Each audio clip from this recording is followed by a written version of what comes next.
Hi, my name is Macy Bays. I am an 11th grader from First Baptist Church of Covington, and my topic is One Nation Under God. I pledge allegiance to the flag of the United States of America and to the republic for which it stands, one nation, indivisible, with liberty and justice for all. Is something missing? Did you notice a difference? Some have been led to believe that our nation is a nation under God, but would it surprise you to know that it wasn't until President Eisenhower in the 1950s that God was admitted into our pledge? Some have been taught that our nation was discovered, colonized, established, and existed up until recently as a nation respecting God.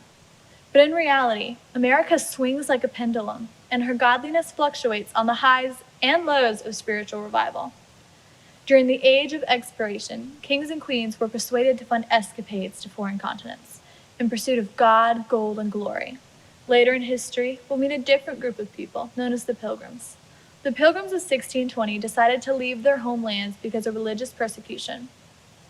After making the intimidating but honorable decision, the Pilgrims followed God's calling for their lives. Through hardship and trial, the Pilgrims persevered and attempted to set a precedent of bravery and willingness to begin anew with God at the center. By the 1700s, many American people had forgotten their roots, neglected God, and were in desperate need of revival. Providentially, the Great Awakening, beginning around 1730, sparked fire back into the religious community. There was a skyrocket in church attendance. Nearly 80% of colonists were church members or attendees. Our founding fathers experienced the awakening, which influenced the carefully chosen words of America's important documents. In fact, the Declaration of Independence has 4 references to God, and the First Amendment of the Constitution states that Congress shall make no law respecting an establishment of religion or prohibiting free exercise thereof. Many of the people who sparked this revival are still remembered today, a few of which are George Whitefield, Jonathan Edwards, and Bathsheba Kingsley.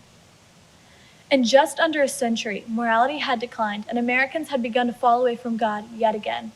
The Second Great Awakening, beginning around 1790, brought the message of salvation and change to communities throughout America. This awakening was kindled in prayer groups. After children left for school, women gathered together and lifted their requests to the Lord. At this time in history, women were not allowed to speak in church, but they were tasked with the job of training the younger generation to know and love God. This revival, unlike the First Great Awakening, was sparked by godly women on their knees as much as those men behind a pulpit. It wasn't until the 1950s, when Eisenhower became president of the United States, that things had begun to change yet again. On Flag Day, June 14, 1954, Eisenhower signed the bill to change our Pledge of Allegiance to include the statement, "One nation under God." 1 year later, he stamped paper money with the phrase, "In God we trust."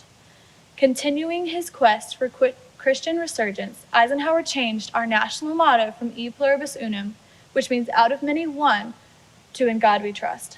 Dwight D. Eisenhower, with help from Billy Graham, who was quoted saying, "I just want to lobby for God," created a revival that not only changed America, but influenced every other nation that looked upon us. We can all agree that history repeats itself and that we should learn from it. Throughout American history, we have seen our nation swing like a pendulum. A swing toward following a God-given moral code has been followed by a swing far into darkness. Our nation has swung into a very dark place, where there is hatred of fellow man, where there is abduction of women and children, where there is murder of the unborn, where evil lurks in every corner.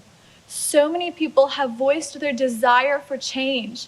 Maybe it's time we listen. Ronald Reagan said in his farewell address, "All great change in America begins at the dinner table." In other words, all great change in America begins with you and your family. Edmund Burke once wrote, "The only thing necessary for triumph of evil is for good men to do nothing."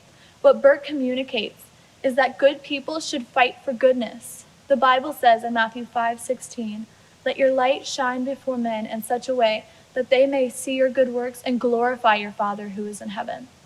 As we have seen through history, it only takes one person to start a revival, one person to push the pendulum. So imagine what a generation could do.